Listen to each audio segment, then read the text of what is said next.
بسم الله الرحمن الرحيم ألف لام ميم ذلك الكتاب لا ريب فيه هدى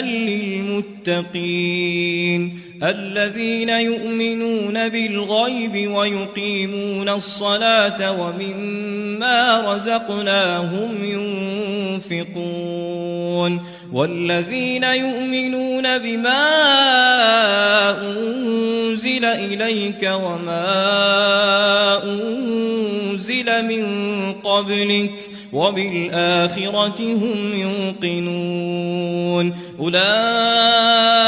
على هدى من ربهم وأولئك هم المفلحون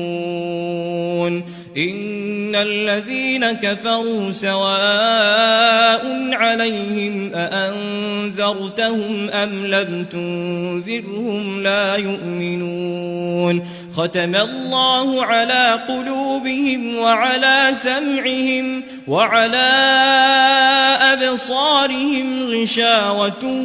ولهم عذاب عظيم ومن الناس من يقول آمنا بالله وباليوم الآخر وما هم بمؤمنين يخادعون الله والذين آمنوا وما يخدعون إلا أنفسهم وما يشعرون في قلوبهم مرض فزادهم الله مرضا ولهم عذاب أليم بما كانوا يكذبون وإذا قيل لهم لا تفسدوا في الأرض قالوا إنما نحن مصلحون ألا إنهم هم المفسدون ولكن لا يشعرون وإذا قيل لهم آمنوا كما آمن الناس قالوا أنؤمن كما آمن السفهاء ألا إنهم هم السفهاء ولكن لا يعلمون وإذا لقوا الذين آمنوا قالوا آمنا وإذا خلوا إلى شياطينهم قالوا إنا معكم إنما نحن مستهزئون الله يستهزئ بهم ويمدهم في طغيانهم يعمهون أولئك الذين اشتروا الضلالة بالهدى فما ربحت تجارتهم وما كانوا مهتدين مثلهم كمثل الذي استوقد نارا فلما أضاءت ما حوله ذهب الله بنورهم وتركهم في ظلمات لا يبصرون صم بكم عمي فهم لا يرجعون أو كصيب من السماء فيه ظلمات ورعد وبرق يجعلون أصابعهم في آذانهم من الصواعق حذر الموت والله محيط بالكافرين يكاد البرق يخطف أبصارهم كلما أضاء لهم مشوا فيه وإذا أظلم عليهم قاموا ولو شاء الله لذهب بسمعهم وأبصارهم إن الله على كل شيء قدير يا أيها الناس اعبدوا واتقوا ربكم الذي خلقكم والذين من قبلكم لعلكم تتقون الذي جعل لكم الأرض فراشا والسماء بناء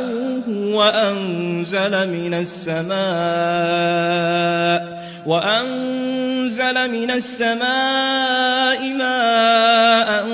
فأخرج به من الثمرات رزقا لكم فلا تجعلوا لله أندادا وأنتم تعلمون وإن كنتم في ريب مما نزلنا على عبدنا فأتوا بسورة من مثله وادعوا شهداءكم من دون الله إن كنتم صادقين فإن لم تفعلوا ولن تفعلوا فاتقوا النار التي وقودها الناس والحجارة أعدت للكافرين وبشر الذين آمنوا وعملوا الصالحات أن لهم جنات تجري من تحتها الأنهار كلما رزقوا منها من ثمرة رزقا قالوا هذا الذي رزقنا من قبل وأتوا به متشابها ولهم فيها أزواج مطهرة وهم فيها خالدون إن الله لا يستحيي أن يضرب مثلا ما بعوضة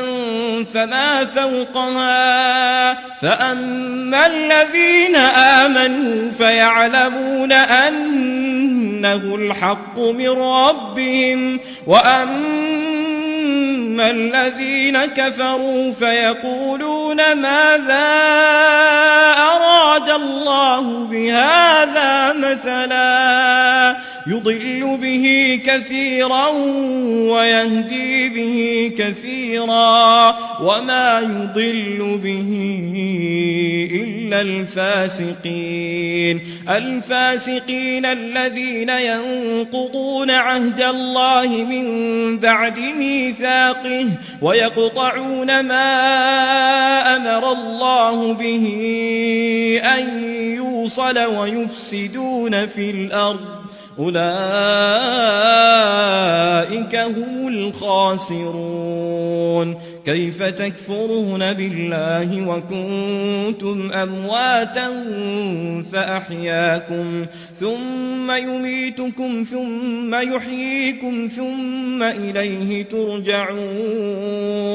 هو الذي خلق لكم ما في الأرض جميعا ثم استوى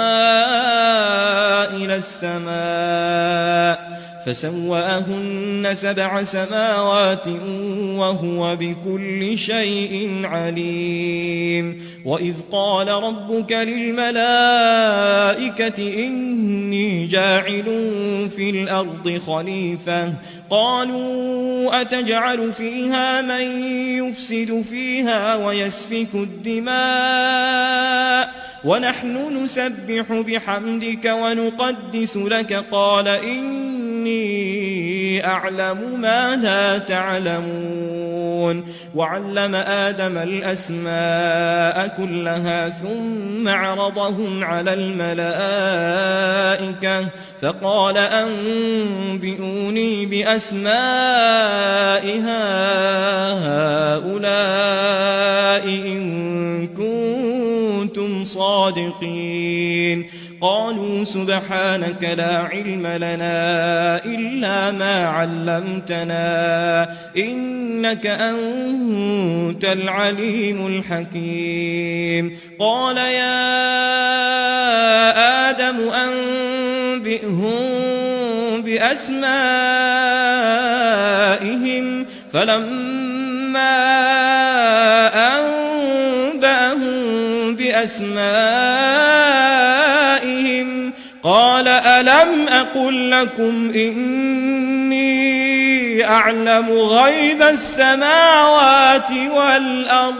وأعلم ما تبدون وما كنتم تكتمون وإذ قلنا للملائكة اسجدوا لآدم فسجدوا إلا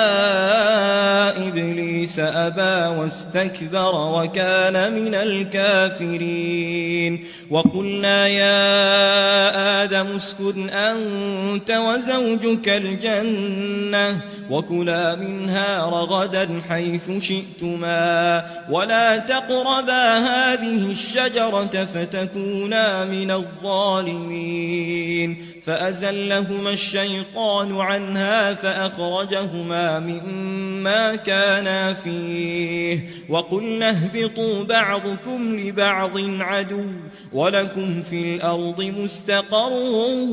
ومتاع إلى حين فتلقى آدم من ربه كلمات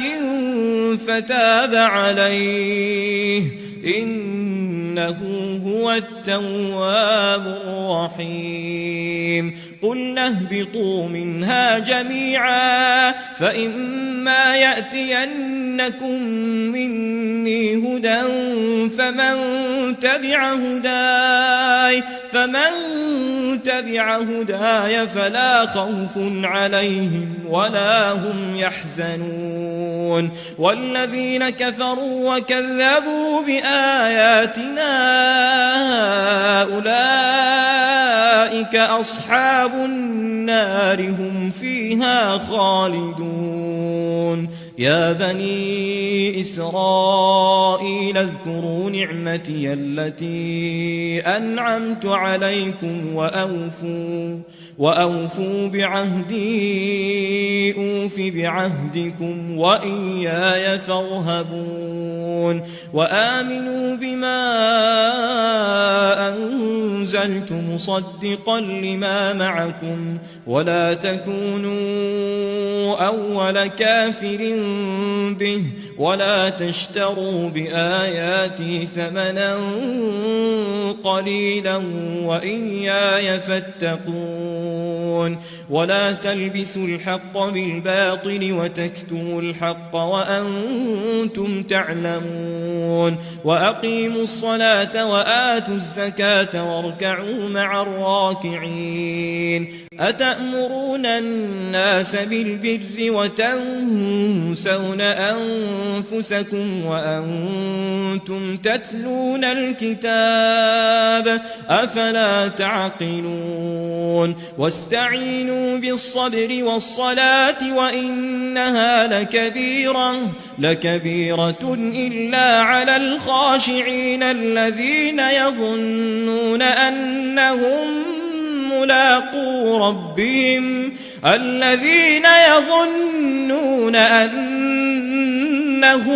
ملاقو ربهم وأنهم إليه راجعون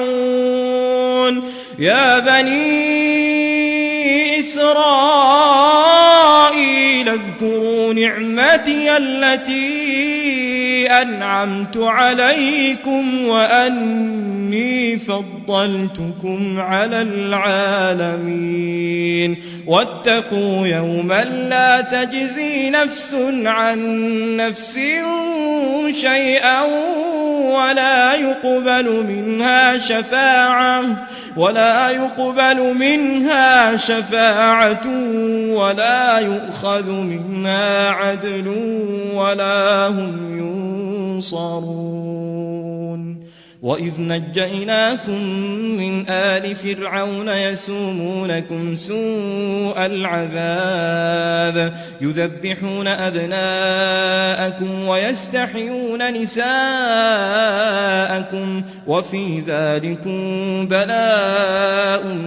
من ربكم عظيم وإذ فرقنا بكم البحر فأنجيناكم وأغرقنا آل فرعون وأنتم تنظرون وإذ واعدنا موسى 40 ليلة 40 ليلة ثم اتخذتم العجل من بعده وأنتم ظالمون ثم عفونا عنكم من بعد ذلك لعلكم تشكرون وإذ آتينا موسى الكتاب والفرقان لعلكم تهتدون وإذ قال موسى لقومه يا قوم إنكم ظلمتم أنفسكم باتخاذكم العجل فتوبوا إلى بارئكم فاقتلوا أنفسكم ذلكم خير لكم عند بارئكم فتاب عليكم إنه هو التواب الرحيم وإذ قلتم يا موسى لن نؤمن لك حتى نرى الله جهرة فأخذتكم الصاعقة وأنتم تنظرون ثم بعثناكم من بعد موتكم لعلكم تشكرون وظللنا عليكم الغمام وأنزلنا عليكم المن والسلوى كلوا من طيبات ما رزقناكم وما ظلمونا ولكن كانوا أنفسهم يظلمون وإذ قلنا ادخلوا هذه القرية فكلوا منها حيث شئتم رغدا وادخلوا الباب سجدا وقولوا حطة نغفر لكم خطاياكم وسنزيد المحسنين فبدل الذين ظلموا قولا غير الذي قيل لهم فأنزلنا على الذين ظلموا رجزا من السماء بما كانوا يفسقون وإذ استسقى موسى لقومه فقلنا اضرب بعصاك الحجر فانفجرت منه 12 عينا قد علم كل أناس مشربهم كلوا واشربوا من رزق الله ولا تعثوا في الأرض مفسدين وإذ قلتم يا موسى لن نصبر على طعام واحد فادع لنا ربك يخرج لنا مما تنبت الأرض من بقلها وقثائها وفومها وعدسها وبصلها قال أتستبدلون الذي هو أدنى بالذي هو خير اهبطوا مصرا فإن لكم ما سألتم وضربت عليهم الذلة والمسكنة وباءوا بغضب من الله ذلك بأنهم كانوا يكفرون بآيات الله ويقتلون النبيين بغير الحق ذلك بما عصوا وكانوا يعتدون إن الذين آمنوا والذين هادوا والنصارى والصابئين من آمن بالله واليوم الآخر وعمل صالحا فلهم أجرهم عند ربهم ولا خوف عليهم ولا هم يحزنون وإذ أخذنا ميثاقكم ورفعنا فوقكم الطور خذوا ما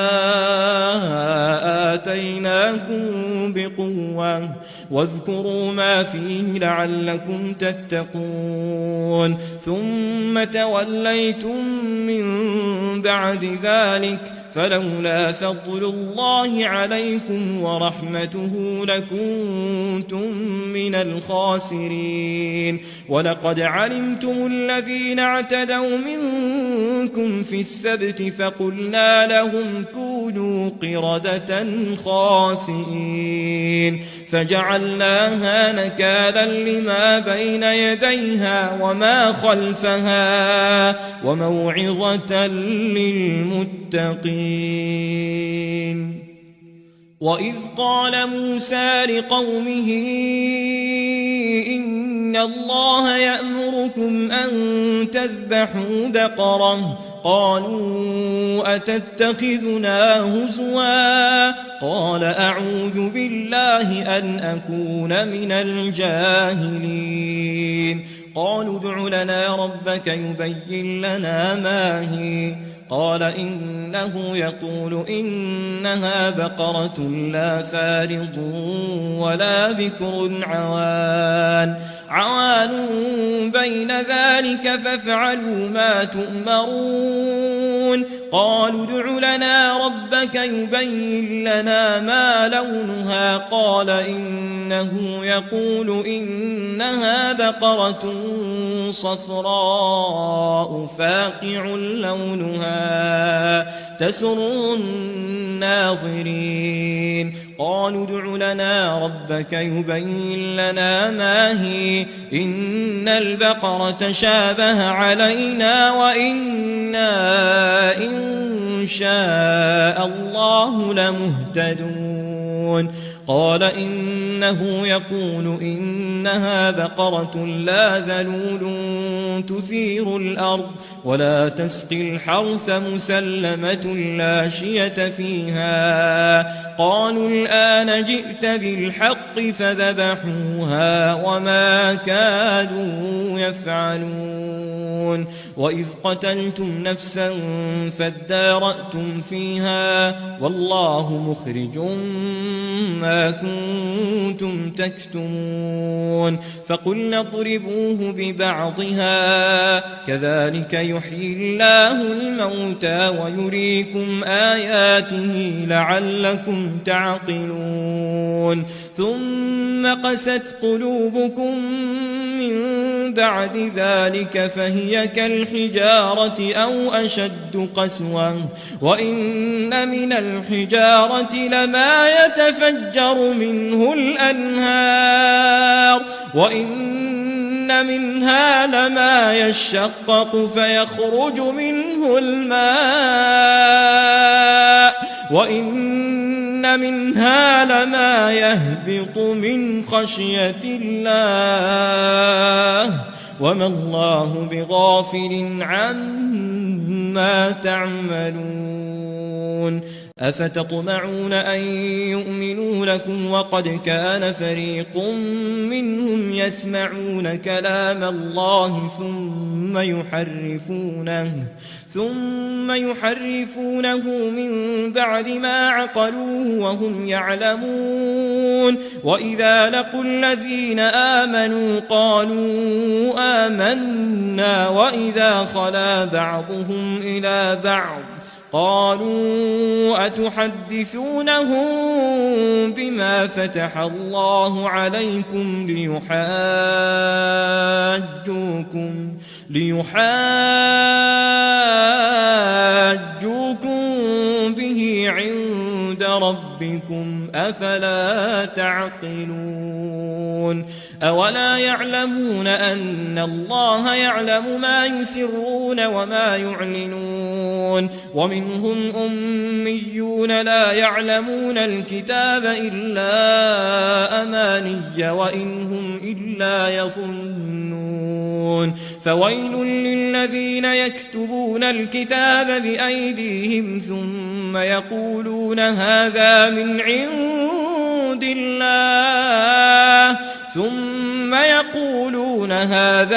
عند الله ليشتروا به ثمنا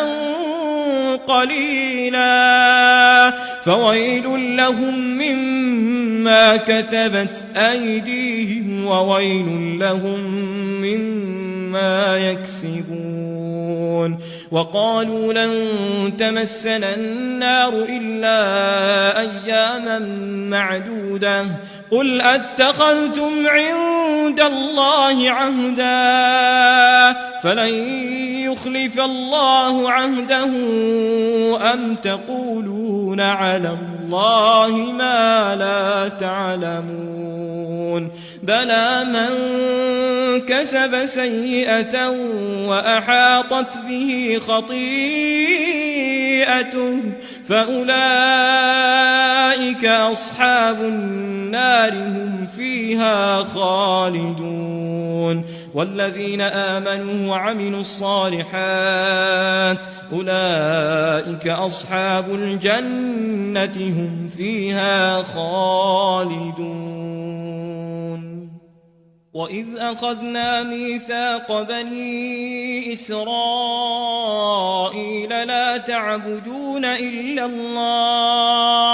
لا تعبدون إلا الله وبالوالدين إحسانا وذي القربى واليتامى والمساكين وقولوا للناس حسنا وأقيموا الصلاة وآتوا الزكاة ثم توليتم إلا قليلا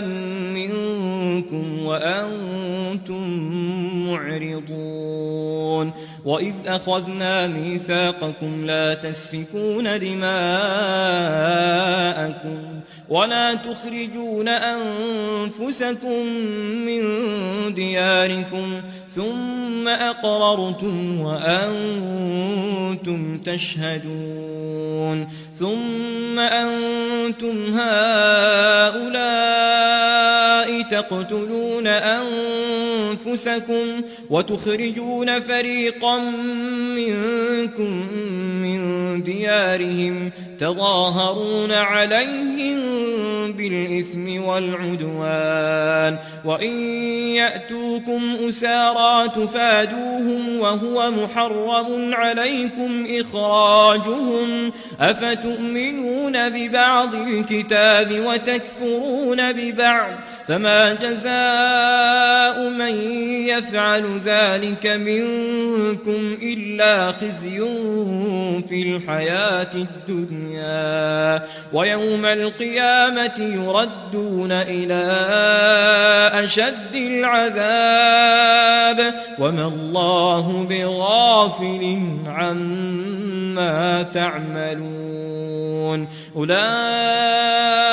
الذين اشتروا الحياة الدنيا بالآخرة فلا يخفف عنهم العذاب ولا هم ينصرون ولقد آتينا موسى الكتاب وقفينا من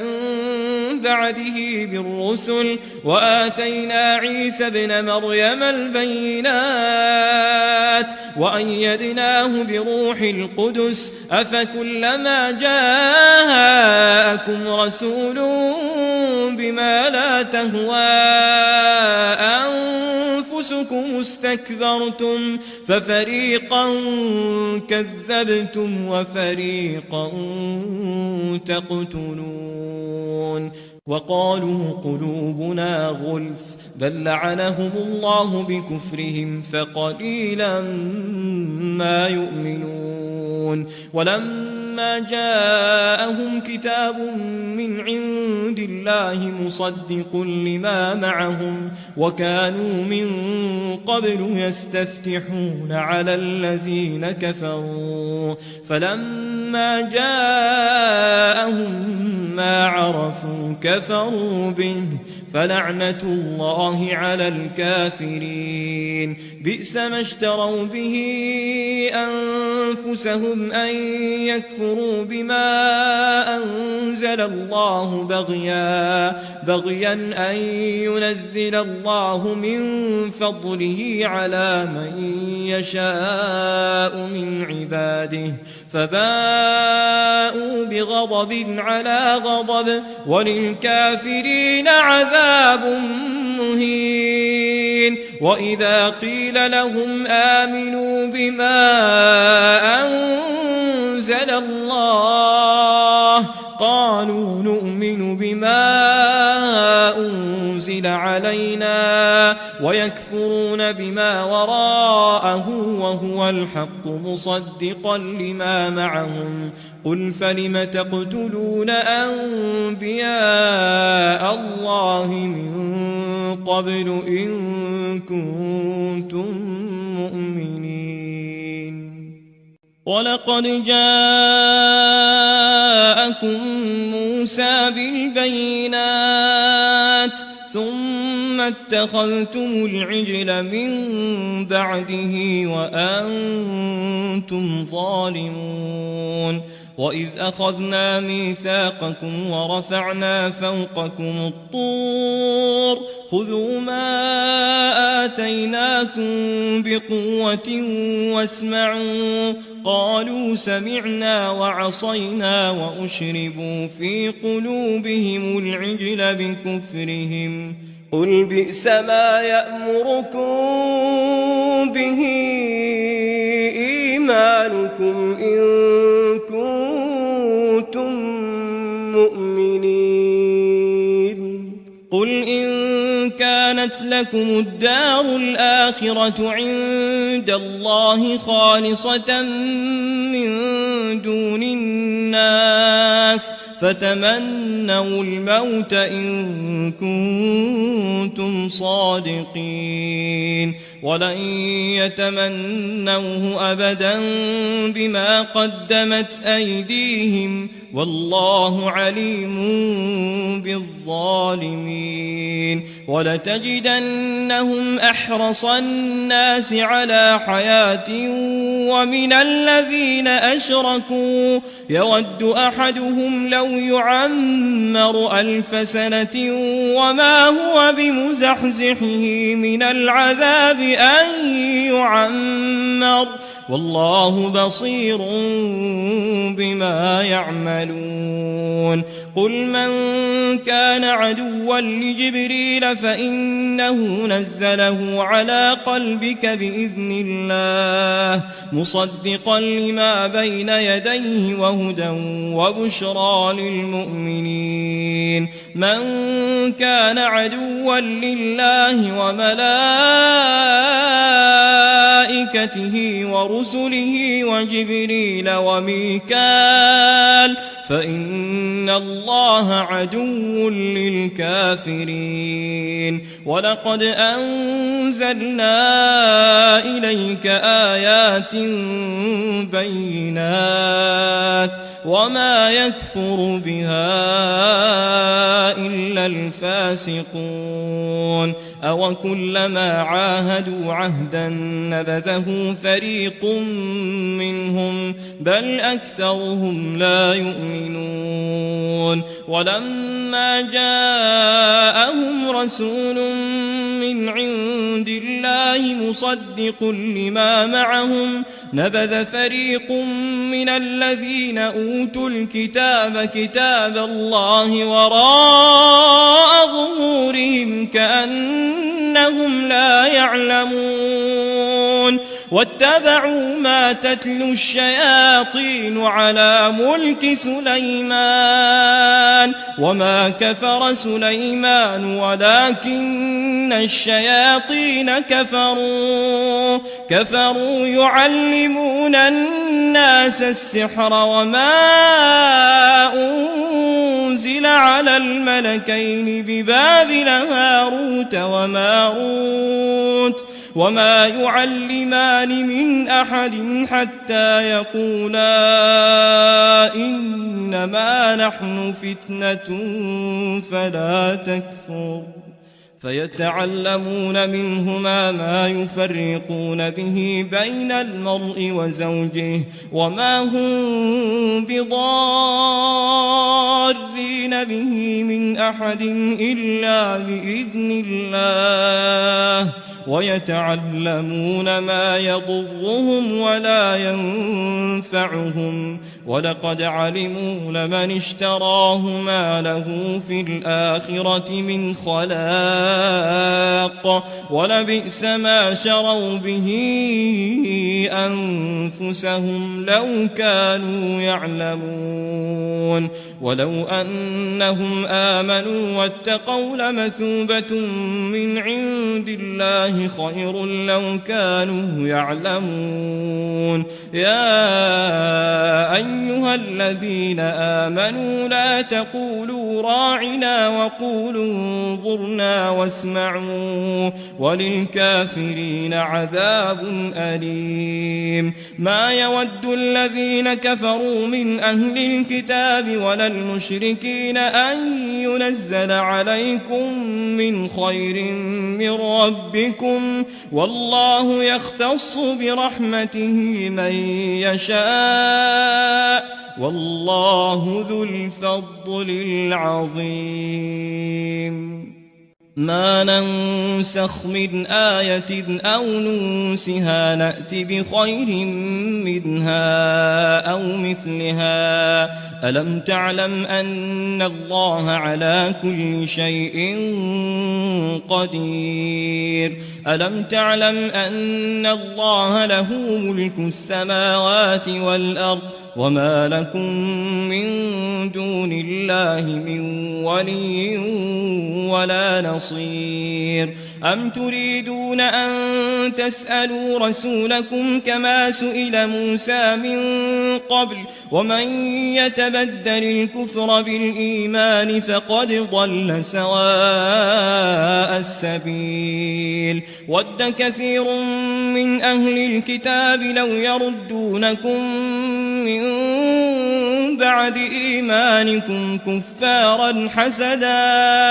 حسدا من عند أنفسهم من بعد ما تبين لهم الحق فاعفوا واصفحوا حتى يأتي الله بأمره إن الله على كل شيء قدير. وأقيموا الصلاة وآتوا الزكاة وما تقدموا لأنفسكم من خير تجدوه عند الله إن الله بما تعملون بصير. وقالوا لن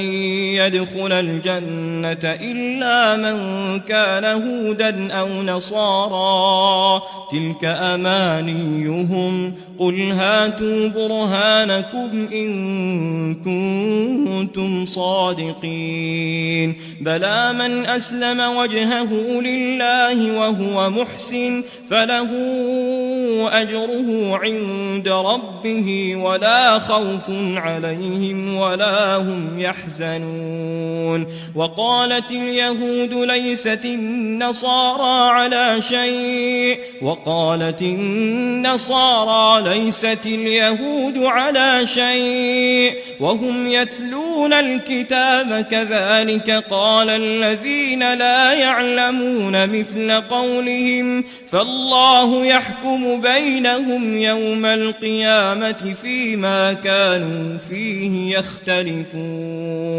ومن أظلم ممن منع مساجد الله أن يذكر فيها اسمه وسعى في خرابها أولئك ما كان لهم أن يدخلوها إلا خائفين لهم في الدنيا خزي ولهم في الآخرة عذاب عظيم. ولله المشرق والمغرب فأينما تولوا فثم وجه الله إن الله واسع عليم. وقالوا اتخذ الله ولدا سبحانه بل له ما في السماوات والأرض كل له قانتون. بديع السماوات والأرض وإذا قضى أمرا فإنما يقول له كن فيكون. وقال الذين لا يعلمون لولا يكلمنا الله أو تأتينا آية كذلك قال الذين من قبلهم مثل قولهم تشابهت قلوبهم قد بينا الآيات لقوم يوقنون إنا أرسلناك بالحق بشيرا ونذيرا ولا تسأل عن أصحاب الجحيم ولن ترضى عنك اليهود ولا النصارى حتى تتبع ملتهم قل إن هدى الله هو الهدى ولئن اتبعت أهواءهم بعد الذي جاءك من العلم ما لك من الله من ولي ولا نصير الذين آتيناهم الكتاب يتلونه حق تلاوته أولئك يؤمنون به ومن يكفر به فأولئك هم الخاسرون يا بني إسرائيل اذكروا نعمتي التي أنعمت عليكم وأني فضلتكم على العالمين واتقوا يوما لا تجزي نفس عن نفس شيئا ولا يقبل منها عدل ولا تنفعها شفاعة ولا هم ينصرون وإذ ابتلى إبراهيم ربه بكلمات فأتمهن قال إني جاعلك للناس إماما قال ومن ذريتي قال لا ينال عهد الظالمين وإذ جعلنا البيت مثابة للناس وأمنا واتخذوا من مقام إبراهيم مصلى وعهدنا إلى إبراهيم وإسماعيل أن طهرا بيتي للطائفين والعاكفين والركع السجود وإذ قال إبراهيم رب اجعل هذا بلدا آمنا وارزق أهله من الثمرات من آمن منهم بالله واليوم الآخر قال ومن كفر فأمتعه قليلا ثم أضطره إلى عذاب النار وبئس المصير وإذ يرفع إبراهيم القواعد من البيت وإسماعيل ربنا تقبل منا إنك أنت السميع العليم ربنا وجعلنا مسلمين لك ومن ذريتنا أمة مسلمة لك وأرنا مناسكنا وتب علينا إنك أنت التواب الرحيم ربنا وابعث فيهم رسولا منهم يتلو عليهم آياتك ويعلمهم الكتاب والحكمة ويزكيهم إنك أنت العزيز الحكيم ومن يرغب عن ملة إبراهيم إلا من سفه نفسه ولقد اصطفيناه في الدنيا وإنه في الآخرة لمن الصالحين إذ قال له ربه أسلم قال أسلمت لرب العالمين ووصى بها إبراهيم بنيه ويعقوب يا بني إن الله اصطفى لكم الدين فلا تموتن إلا وأنتم مسلمون أم كنتم شهداء إذ حضر يعقوب الموت إذ قال لبنيه ما تعبدون من بعدي قالوا نعبد إلهك وإله آبائك إبراهيم وإسماعيل وإسحاق إلها واحدا ونحن له مسلمون تلك أمة قد خلت لها ما كسبت ولكم ما كسبتم ولا تسألون عما كانوا يعملون وقالوا كونوا هودا أو نصارى تهتدوا قل بل ملة إبراهيم حنيفا وما كان من المشركين قولوا آمنا بالله وما أنزل إلينا وما أنزل إلى إبراهيم وإسماعيل وإسحاق ويعقوب والأسباط وما أوتي موسى وعيسى وما أوتي النبيون من ربهم لا نفرق بين أحد منهم ونحن له مسلمون فإن آمنوا بمثل ما آمنتم به فقد اهتدوا وإن تولوا فإنما هم في شقاق فسيكفيكهم الله وهو السميع العليم صبغة الله ومن أحسن من الله صبغة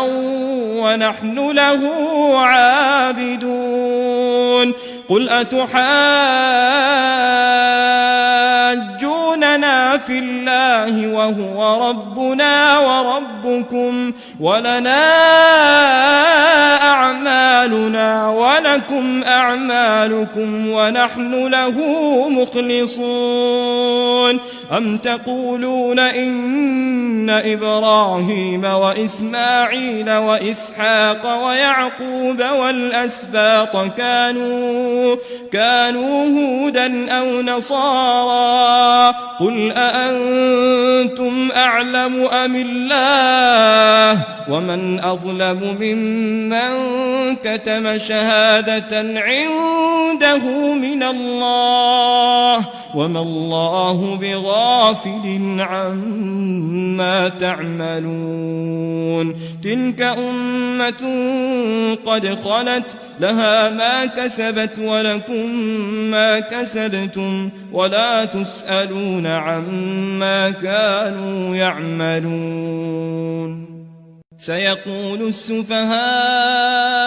من الناس ما ولاهم عن قبلتهم التي كانوا عليها قل لله المشرق والمغرب يهدي من يشاء إلى صراط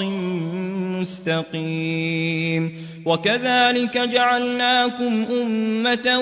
وسطا لتكونوا شهداء على الناس ويكون الرسول عليكم شهيدا وما جعلنا القبلة التي كنت عليها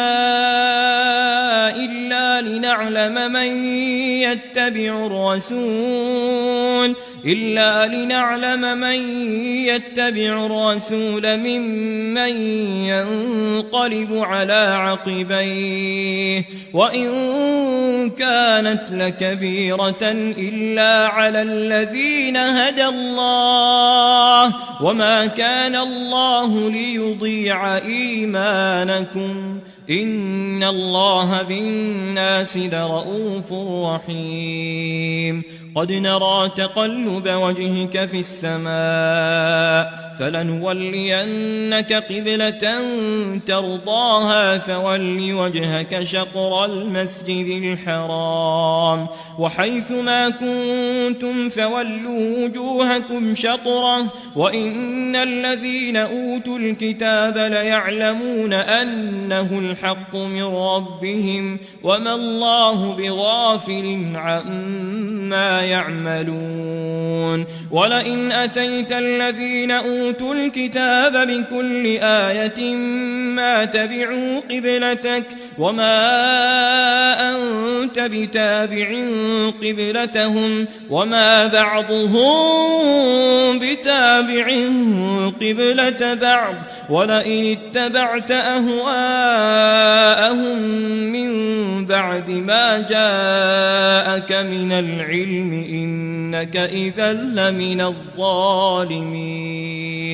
الذين آتيناهم الكتاب يعرفونه كما يعرفون أبناءهم وإن فريقا منهم ليكتمون الحق وهم يعلمون الحق من ربك فلا تكونن من الممترين ولكل وجهة هو موليها فاستبقوا الخيرات أينما تكونوا يأت بكم الله جميعا إن الله على كل شيء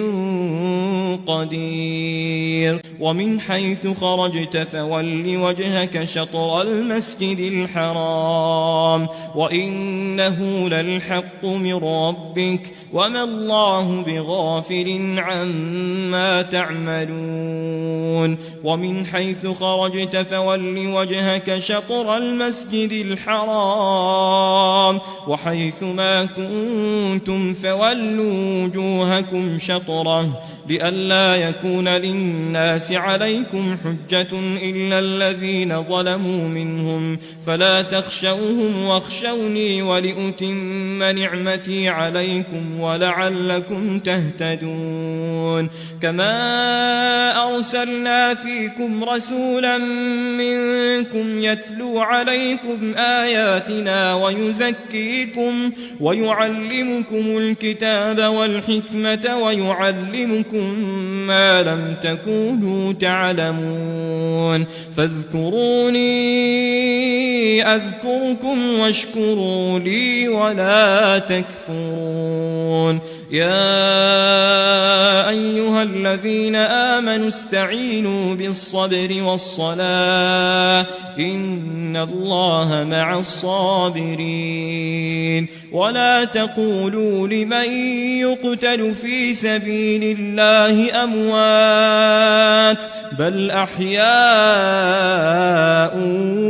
ولكن لا تشعرون ولنبلونكم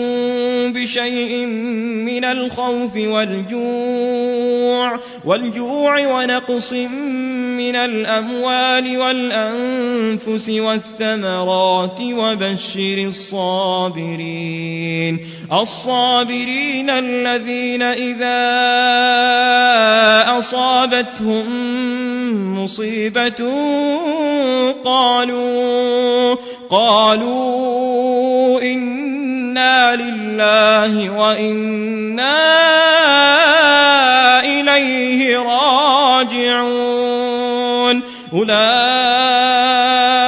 عليهم صلوات من ربهم ورحمة وأولئك هم المهتدون إن الصفا والمروة من شعائر الله فمن حج البيت أو اعتمر فلا جناح عليه أن يطوف بهما ومن تطوع خيرا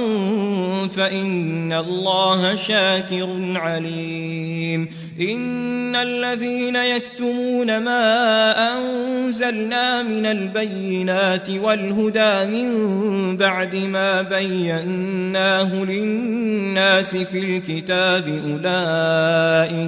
أولئك يلعنهم الله ويلعنهم اللاعنون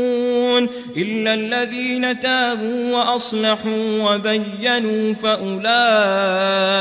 أتوب عليهم وأنا التواب الرحيم إن الذين كفروا وماتوا وهم كفار أولئك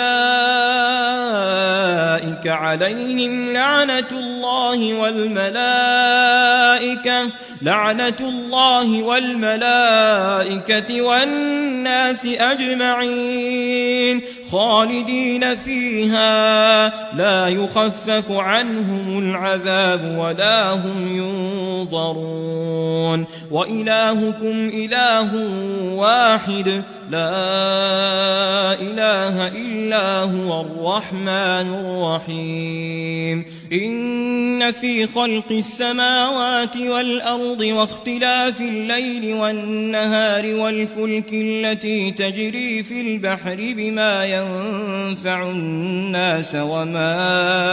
أنزل الله من السماء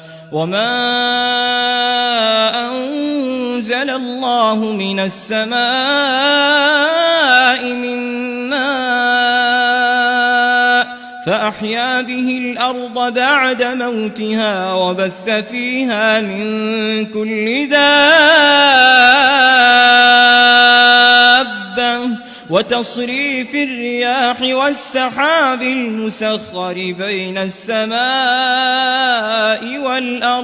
بين السماء والأرض لآيات لقوم يعقلون ومن الناس من يتخذ من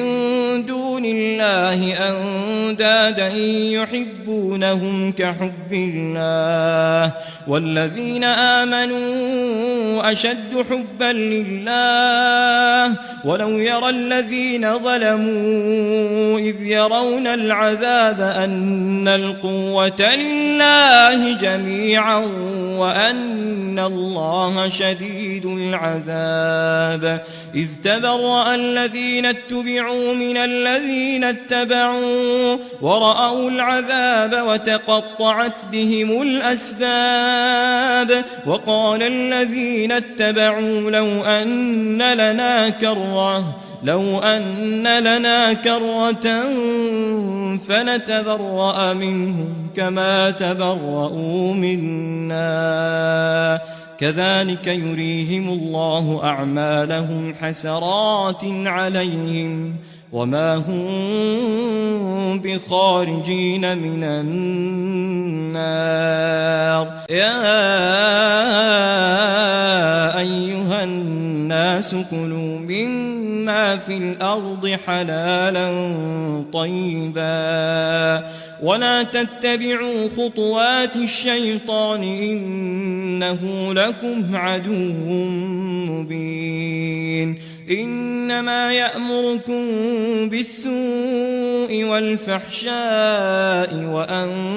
تقولوا على الله ما لا تعلمون وإذا قيل لهم اتبعوا ما أنزل الله قالوا بل نتبع ما ألفينا عليه آباءنا أولو كان آباؤهم لا يعقلون شيئا ولا يهتدون ومثل الذين كفروا كمثل الذي ينعق بما لا يسمع إلا دعاء ونداء صم بكم عمي فهم لا يعقلون يا أيها الذين آمنوا كلوا من طيبات ما رزقناكم واشكروا لله إن كنتم إياه تعبدون إنما حرم عليكم الميتة والدم ولحم الخنزير وما أهل به لغير الله فمن اضطر غير باغ ولا عاد فلا إثم عليه إن الله غفور رحيم إن الذين يكتمون ما أنزل الله من الكتاب ويشترون به ثمنا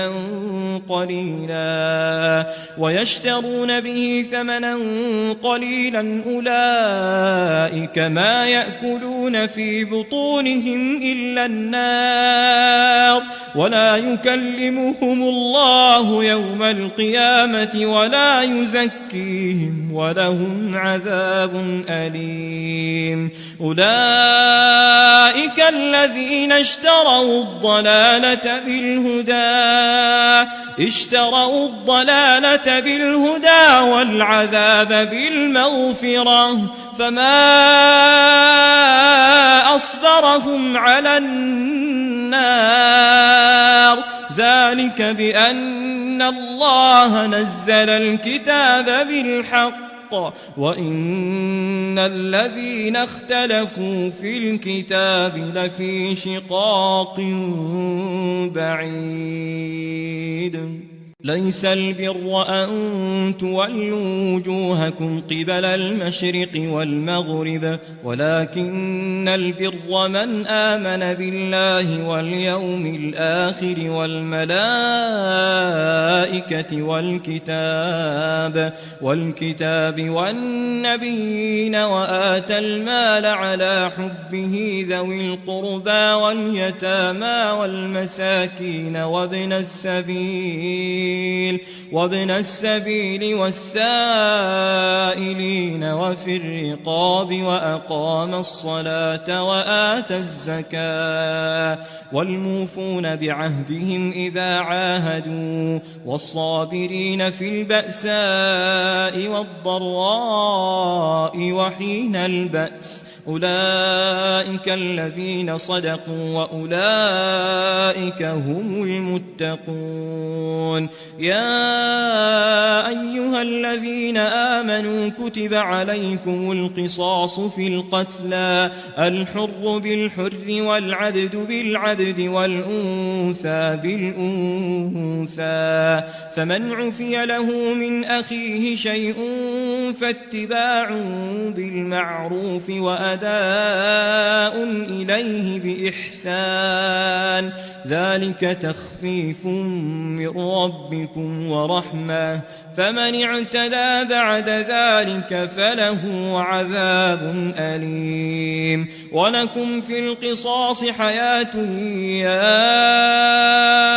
أولي الألباب لعلكم تتقون كتب عليكم إذا حضر أحدكم الموت إن ترك خيرا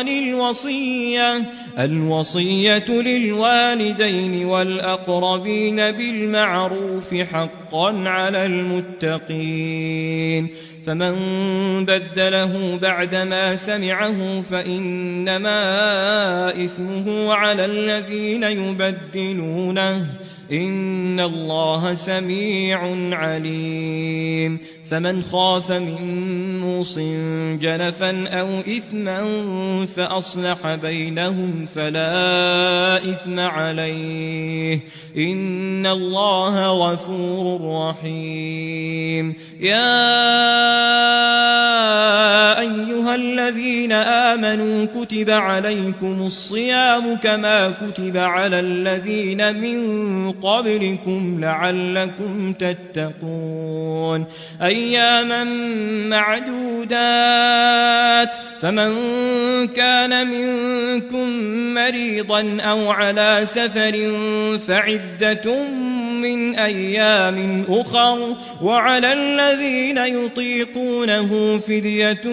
طعام مسكين فمن تطوع خيرا فهو خير له وأن تصوموا خير لكم إن كنتم تعلمون شهر رمضان الذي أنزل فيه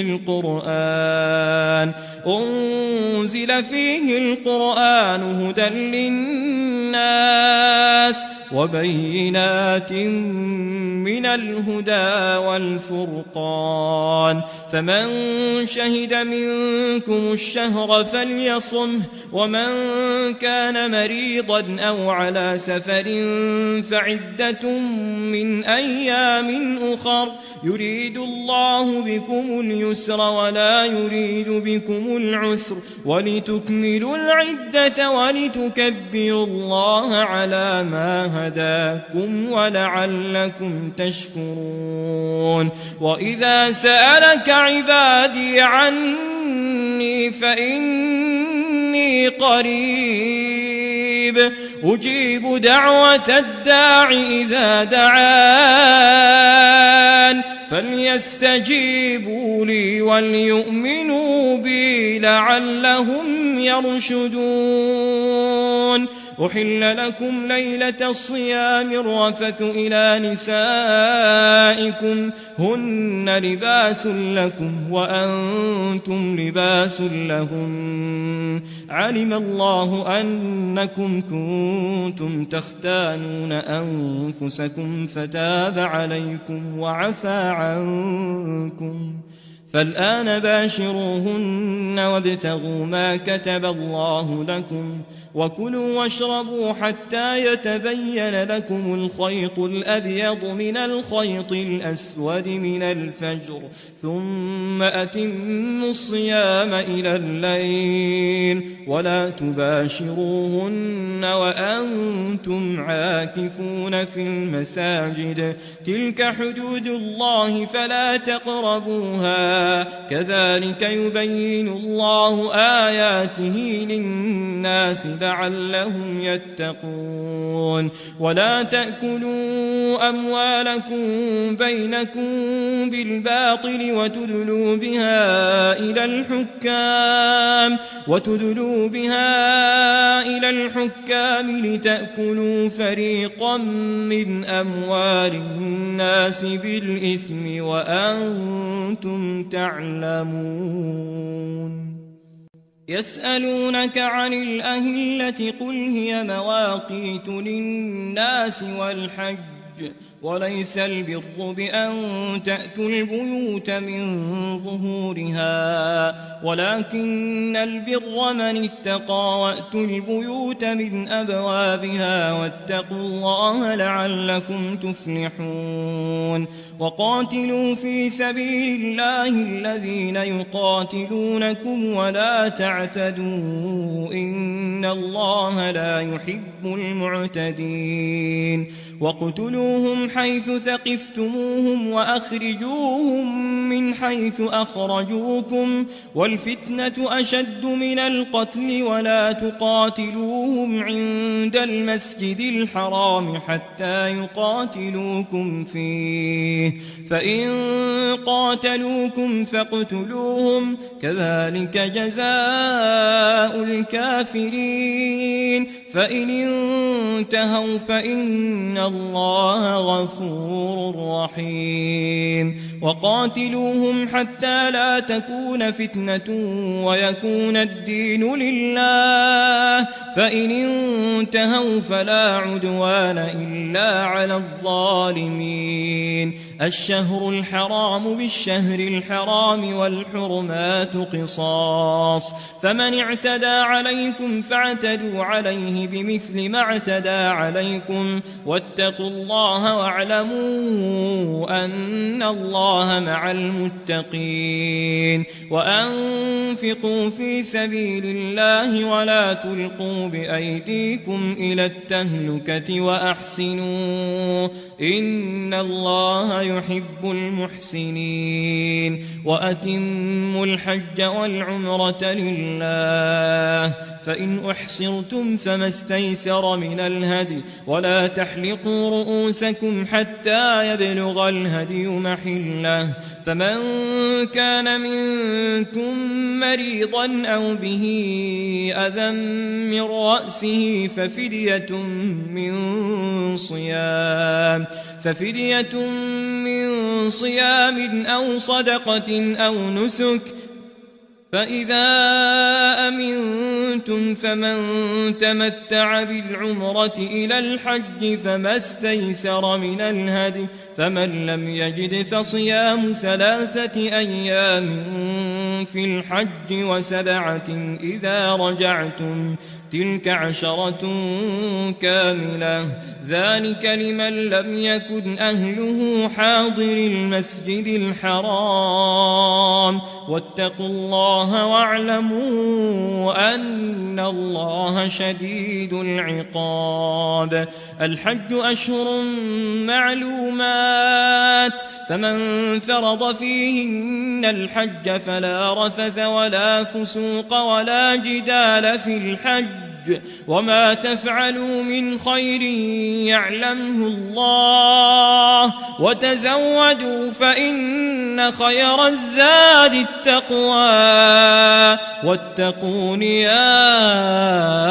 أولي الألباب ليس عليكم جناح أن تبتغوا فضلا من ربكم فإذا أفضتم من عرفات فاذكروا الله عند المشعر الحرام واذكروه كما هداكم وإن كنتم من قبله لمن الضالين ثم أفيضوا من حيث أفاض الناس واستغفروا الله إن الله غفور رحيم فإذا قضيتم مناسككم فاذكروا الله كذكركم آباءكم أو أشد ذكرا فمن الناس من يقول ربنا آتنا في الدنيا وما له في الآخرة من خلاق ومنهم من يقول ربنا آتنا في الدنيا حسنة وفي الآخرة حسنة وقنا عذاب النار أولئك لهم نصيب مما كسبوا والله سريع الحساب واذكروا الله في أيام معدودات فمن تعجل في يومين فلا إثم عليه ومن تأخر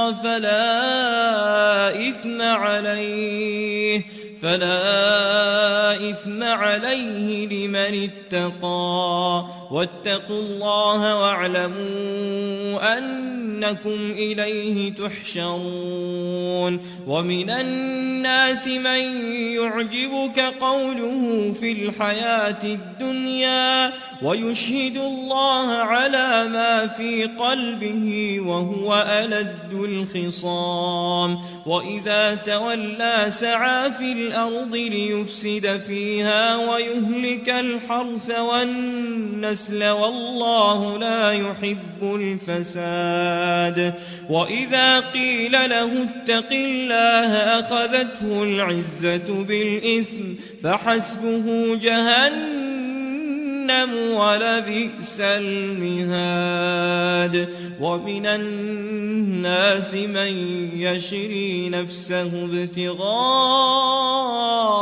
مرضات الله والله رؤوف بالعباد يا أيها أيها الذين آمنوا ادخلوا في السلم كافة ولا تتبعوا خطوات الشيطان إنه لكم عدو مبين فإن زللتم من بعد ما جاءتكم البينات فاعلموا أن الله عزيز حكيم هل ينظرون إلا أن يأتيهم الله في ظلل من الغمام والملائكة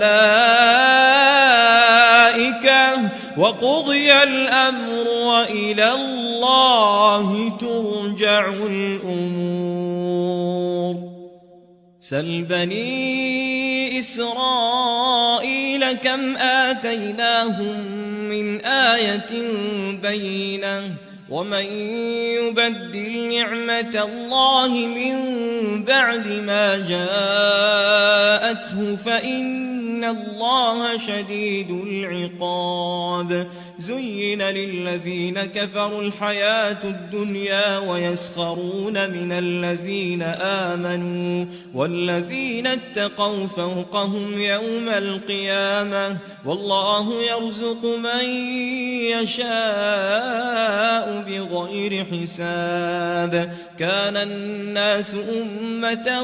واحدة فبعث الله النبيين مبشرين ومنذرين وأنزل معهم الكتاب بالحق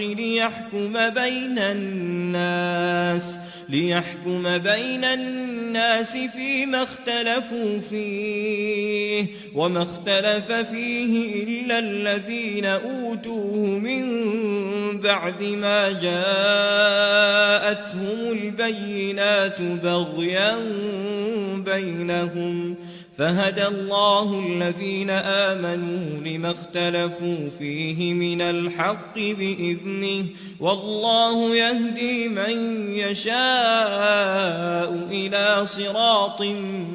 مستقيم أم حسبتم أن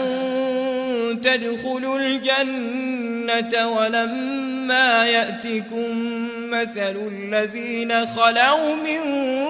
قبلكم مستهم البأساء والضراء وزلزلوا حتى يقول الرسول والذين آمنوا معه متى نصر الله ألا إن نصر الله قريب يسألونك ماذا ينفقون قل ما أنفقتم من خير فللوالدين والأقربين واليتامى والمساكين وابن السبيل وما تفعلوا من خير فإن الله به عليم كتب عليكم القتال وهو كره لكم وعسى أن تكرهوا شيئا وهو خير لكم وعسى أن تحبوا شيئا وهو شر لكم والله يعلم وأنتم لا تعلمون يسألونك عن الشهر الحرام قتال فيه قل قتال فيه كبير وصد عن سبيل الله وكفر به والمسجد الحرام وإخراج أهله منه أكبر عند الله والفتنة أكبر من القتل ولا يزالون يقاتلونكم حتى يردوكم عن دينكم إن استطاعوا ومن يرتد منكم عن دينه فيمت وهو كافر فأولئك حبطت أعمالهم في الدنيا والآخرة الآخرة وأولئك أصحاب النار هم فيها خالدون إن الذين آمنوا والذين هاجروا وجاهدوا في سبيل الله أولئك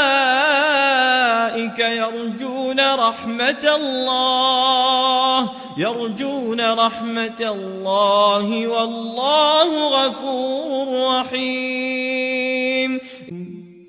يسألونك عن الخمر والميسر قل فيهما إثم كبير ومنافع للناس وإثمهما أكبر من نفعهما ويسألونك ماذا ينفقون قل العفو كذلك يبين الله لكم الآيات لعلكم تتفكرون في الدنيا والآخرة ويسألونك عن اليتامى قل إصلاح لهم خير وإن تخالطوهم فإخوانكم والله يعلم المفسد من المصلح ولو شاء الله لأعنتكم إن الله عزيز حكيم ولا تنكحوا المشركات حتى يؤمن ولأمة مؤمنة خير من مشركة ولو أعجبتكم ولا تنكحوا المشركين حتى يؤمنوا ولعبد مؤمن خير من مشرك ولو أعجبكم أولئك يدعون إلى النار والله يدعو إلى الجنة والمغفرة بإذنه ويبين آياته للناس لعلهم يتذكرون ويسألونك عن المحيض قل هو أذى فاعتزلوا النساء في المحيض ولا تقربوهن حتى يطهرن فإذا تطهرن فأتوهن من حيث أمركم الله إن الله يحب التوابين ويحب المتطهرين نساؤكم حرث لكم فأتوا حرثكم أنى شئتم وقدموا لأنفسكم واتقوا الله واعلموا أنكم ملاقوه وبشر المؤمنين ولا تجعلوا الله عرضة لأيمانكم أن تبروا وتتقوا وتصلحوا بين الناس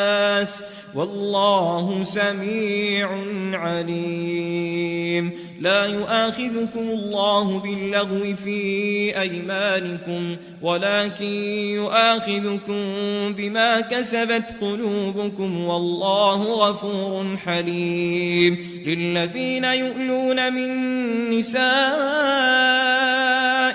تربص 4 أشهر فإن فاءوا فإن الله غفور رحيم وإن عزموا الطلاق فإن الله سميع عليم والمطلقات يتربصن بأنفسهن 3 قروء ولا يحل لهن أن يكتمن ما خلق الله في أرحامهن إن كن يؤمن بالله واليوم الآخر وبعولتهن أحق بردهن في ذلك إن أرادوا إصلاحا ولهن مثل الذي عليهن بالمعروف وللرجال عليهن درجة والله عزيز حكيم حليم. الطلاق مرتان فإمساك بمعروف أو تسريح بإحسان. ولا يحل لكم أن تأخذوا مما آتيتموهن شيئا إلا أن يخافا ألا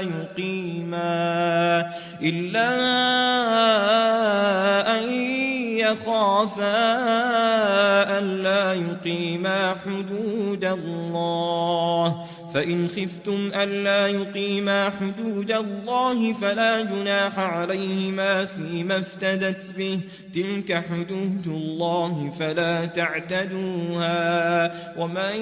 يتعد حدود الله فأولئك هم الظالمون. فإن طلقها فلا تحل له من بعد حتى تنكح زوجا غيره، فإن طلقها فلا جناح عليهما أن يتراجعا إن ظنا أن يقيما حدود الله، وتلك حدود الله يبينها لقوم يعلمون. وإذا طلقتم النساء فبلغن أجلهن فأمسكوهن بمعروف أو سرحوهن بمعروف، ولا تمسكوهن ضرارا لتعتدوا، ومن يفعل ذلك فقد ظلم نفسه. ولا تتخذوا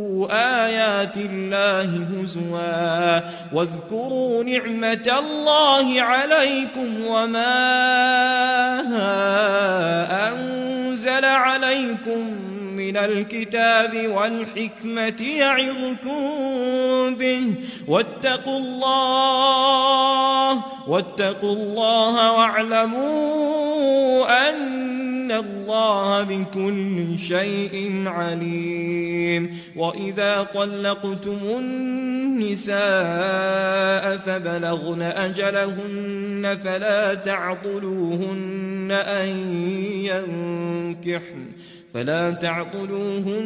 أن ينكحن أزواجهن إذا تراضوا بينهم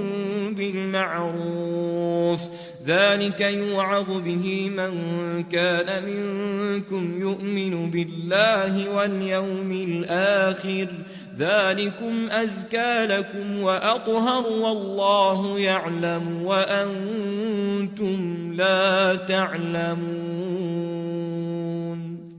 والوالدات يرضعن أولادهن حولين كاملين لمن أراد أن يتم الرضاعة، وعلى المولود له رزقهن وكسوتهن بالمعروف، لا تكلف نفس إلا وسعها، لا تضار والدة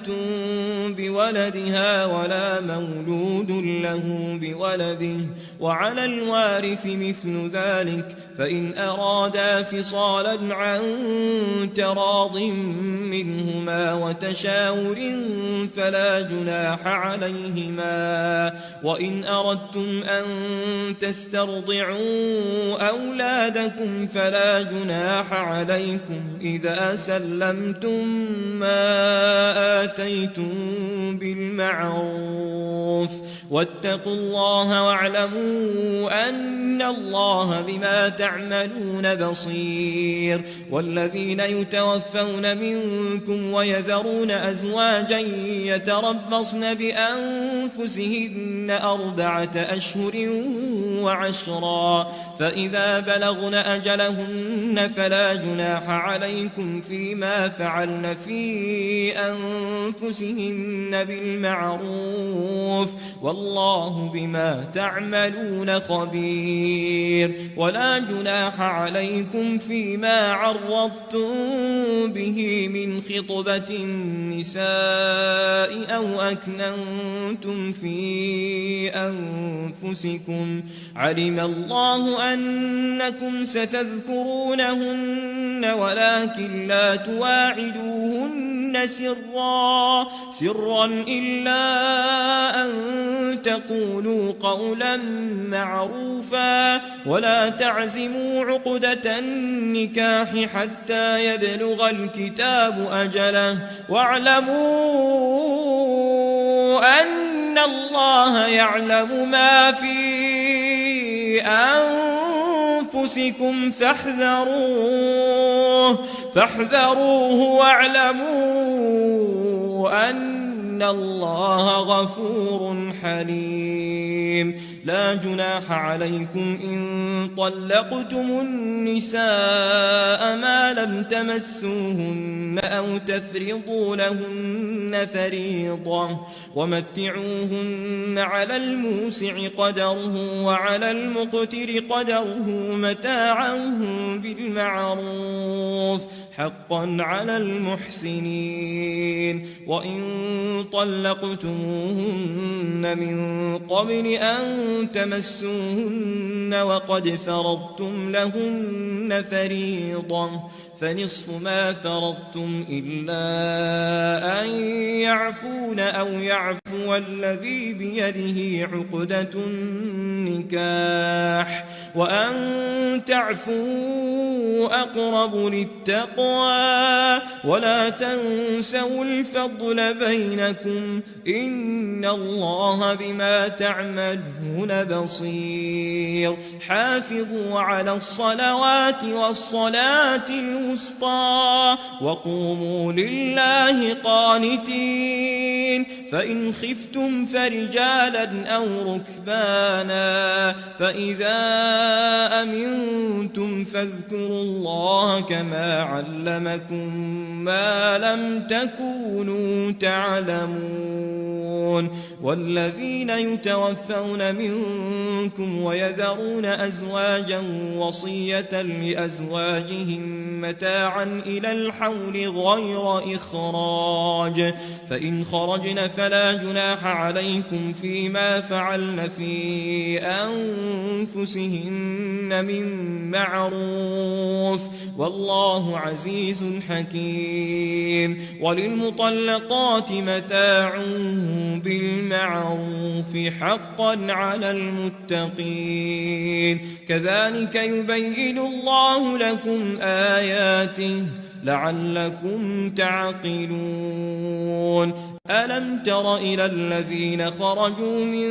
ديارهم وهم ألوف حذر الموت فقال لهم الله موتوا ثم أحياهم إن الله لذو فضل على الناس ولكن أكثر الناس لا يشكرون وقاتلوا في سبيل الله واعلموا أن الله سميع عليم من ذا الذي يقرض الله قرضا حسنا فيضاعفه له أضعافا كثيرة والله يقبض ويبسط وإليه ترجعون ألم تر إلى الملأ من بني إسرائيل من بعد موسى إذ قالوا لنبي له بعث لنا ملكا نقاتل في سبيل الله قال هل عسيتم إن كتب عليكم القتال ألا تقاتلوا قالوا وما لنا ألا نقاتل في سبيل الله وقد أخرجنا من ديارنا وأبنائنا فلما كتب عليهم القتال تولوا إلا قليلا منهم والله عليم بالظالمين. وقال لهم نبيهم إن الله قد بعث لكم طالوت ملكا قالوا أنى يكون له الملك علينا ونحن أحق بالملك منه ولم يؤت سعة من المال قال إن الله اصطفاه عليكم وزاده بسطة في العلم والجسم والله يؤتي ملكه من يشاء والله واسع عليم. وقال لهم نبيهم إن آية ملكه أن يأتيكم التابوت فيه سكينة من ربكم وبقية مما ترك آل موسى وآل هارون تحمله الملائكة إن في ذلك لآية لكم إن كنتم مؤمنين. فلما فصل طالوت بالجنود قال إن الله مبتليكم بنهر فمن شرب منه فليس مني ومن لم يطعمه فإنه مني إلا من اغترف غرفة بيده فشربوا منه إلا قليلا منهم فلما جاوزه هو والذين آمنوا معه قالوا لا طاقة لنا اليوم بجالوت وجنوده قال الذين يظنون أنهم ملاقو الله كم من فئة قليلة غلبت فئة كثيرة بإذن الله والله مع الصابرين. ولما برزوا لجالوت وجنوده قالوا ربنا أفرغ علينا صبرا وثبت أقدامنا وانصرنا على القوم الكافرين. فهزموهم بإذن الله وقتل داود جالوت وآتاه الله الملك والحكمة وعلمه مما يشاء ولولا دفع الله الناس بعضهم ببعض لفسدت الأرض ولكن الله ذو فضل على العالمين. تلك آيات الله نتلوها عليك بالحق وإنك لمن المرسلين. تلك الرسل فضلنا بعضهم على بعض منهم من كلم الله ورفع بعضهم درجات وآتينا عيسى ابن مريم البينات وأيدناه بروح القدس ولو شاء الله ما اقتتل الذين من بعدهم من بعد ما جاءتهم البينات ولكن اختلفوا فمنهم من آمن ومنهم من كفر ولو شاء الله ما اقتتلوا ولكن الله يفعل ما يريد. يا أيها الذين آمنوا أنفقوا مما رزقناكم من قبل أن يأتي يوم لا بيع فيه ولا خلة ولا شفاعة والكافرون هم الظالمون. الله لا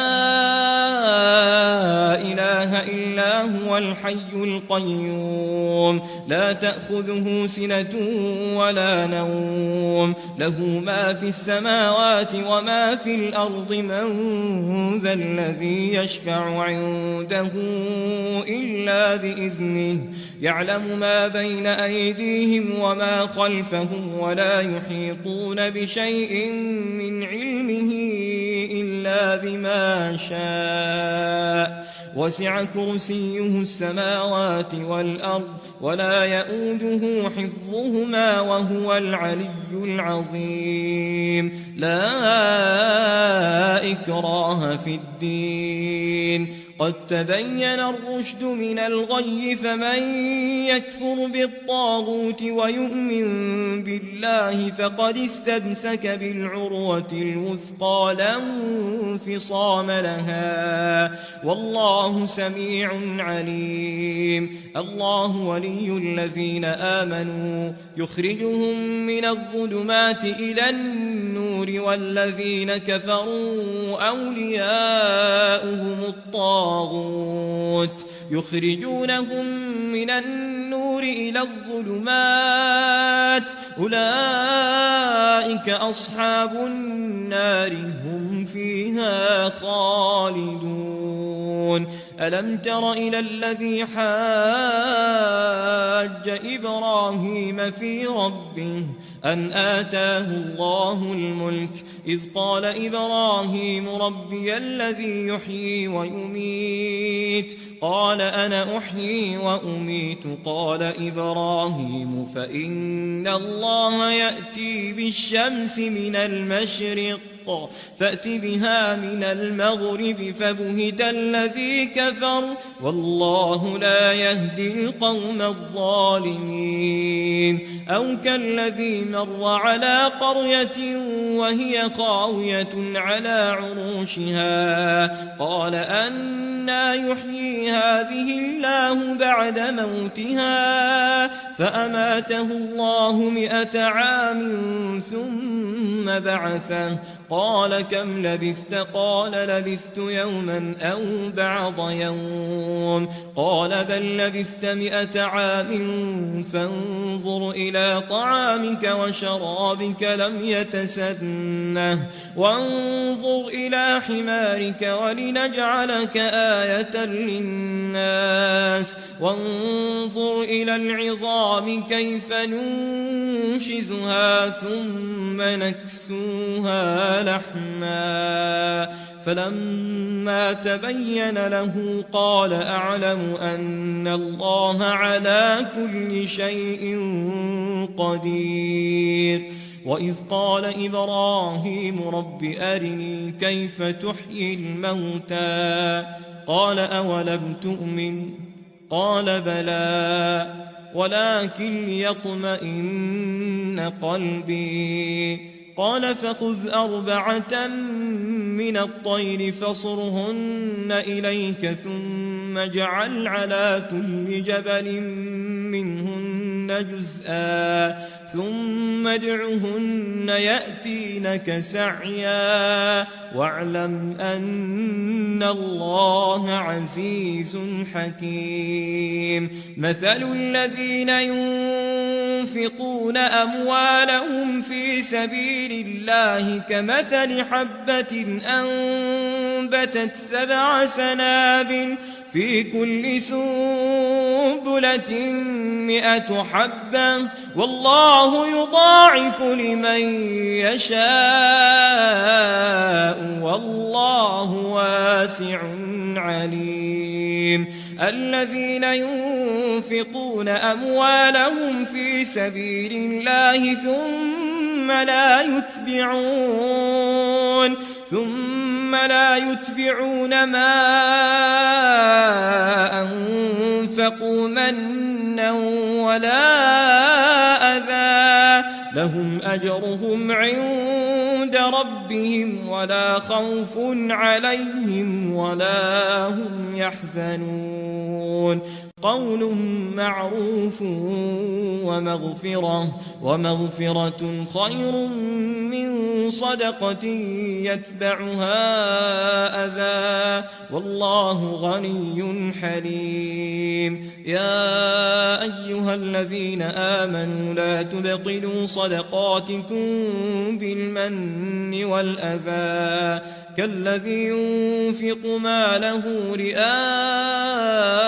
الناس ولا يؤمن بالله واليوم الآخر فمثله كمثل صفوان عليه تراب فأصابه وابل فتركه صلدا لا يقدرون على شيء مما كسبوا والله لا يهدي القوم الكافرين.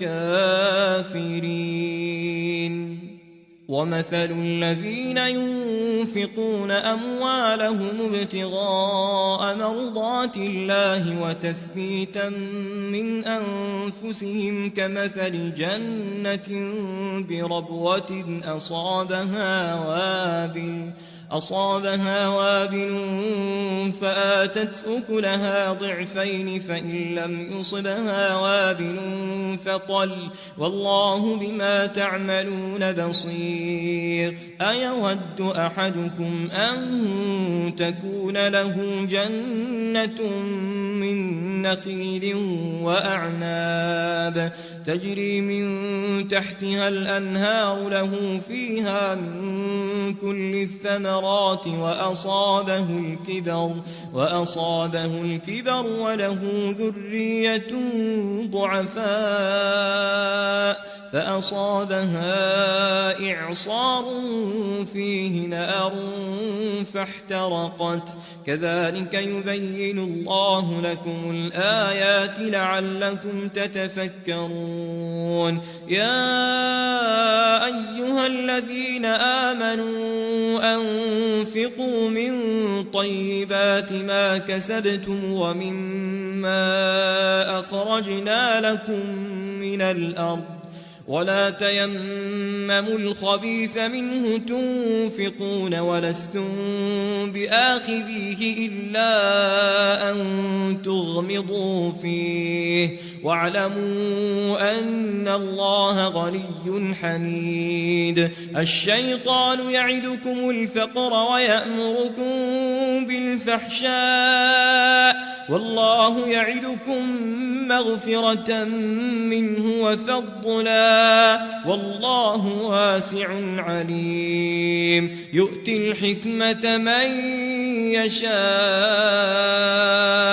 ومن يؤت الحكمة فقد أوتي خيرا كثيرا وما يذكر إلا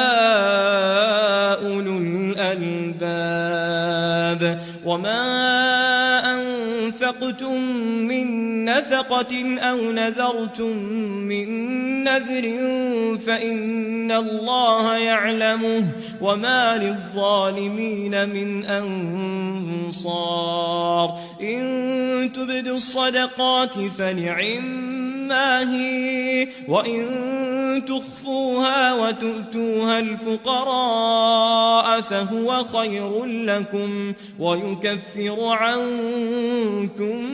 من سيئاتكم والله بما تعملون خبير. ليس عليك هداهم ولكن الله يهدي من يشاء وما تنفقوا من خير فلأنفسكم وما تنفقون إلا ابتغاء وجه الله وما تنفقوا من خير يوفى إليكم وأنتم لا تظلمون. للفقراء الذين أحصروا في سبيل الله لا يستطيعون ضربا في الأرض يحسبهم الجاهل أغنياء من التعفف تعرفهم بسيماهم لا يسألون الناس إلحافا وما تنفقوا من خير فإن الله به عليم الذين ينفقون أموالهم بالليل والنهار سرا وعلانية فلهم أجرهم عند ربهم ولا خوف عليهم ولا هم يحزنون الذين يأكلون الربا لا يقومون إلا كما يقوم الذي يتخبطه الشيطان من المس ذلك بأنهم قالوا إنما البيع مثل الربا وأحل الله البيع وحرم الربا فمن جاءه موعظة من ربه فانتهى فله ما سلف وأمره إلى الله ومن عاد فأولئك أصحاب النار هم فيها خالدون يمحق الله الربا ويربي الصدقات والله لا يحب كل كفار أثيم إن الذين آمنوا وعملوا الصالحات وأقاموا الصلاة وآتوا الزكاة لهم أجرهم عند ربهم ولا خوف عليهم ولا هم يحزنون يا أيها الذين آمنوا اتقوا الله وذروا ما بقي من الربا إن كنتم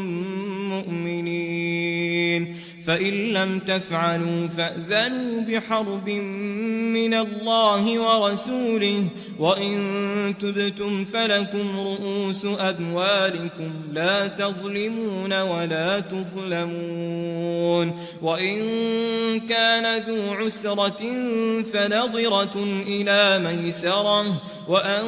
تصدقوا خير لكم إن كنتم تعلمون واتقوا يوما ترجعون فيه إلى الله ثم توفى كل نفس ما كسبت وهم لا يظلمون يا أيها الذين آمنوا إذا تداينتم بدين إلى أجل مسمى فاكتبوه وليكتب بينكم كاتب بالعدل ولا يأب كاتب أن يكتب كما علمه الله فليكتب وليملل الذي عليه الحق وليتق الله ربه ولا يبخس منه شيئا فإن كان الذي عليه الحق سفيها أو ضعيفا أو لا يستطيع أن يمل هو فليملل وليه بالعدل واستشهدوا شهيدين من رجالكم فإن لم يكونا رجلين فرجل وامرأتان ممن ترضون من الشهداء أن تضل إحداهما فتذكر إحداهما الأخرى ولا يأبى الشهداء إذا ما دعوا ولا تسأموا أن تكتبوه صغيرا أو كبيرا إلى أجله ذلكم أقسط عند الله وأقوم للشهادة وأدنى ألا ترتابوا إلا أن تكون تجارة حاضرة تديرونها بينكم فليس عليكم جناح ألا تكتبوها وأشهدوا إذا تبايعتم ولا يضار كاتب ولا شهيد وإن تفعلوا فإنه فسوق بكم واتقوا الله ويعلمكم الله والله بكل شيء عليم وإن كنتم على سفر ولم تجدوا كاتبا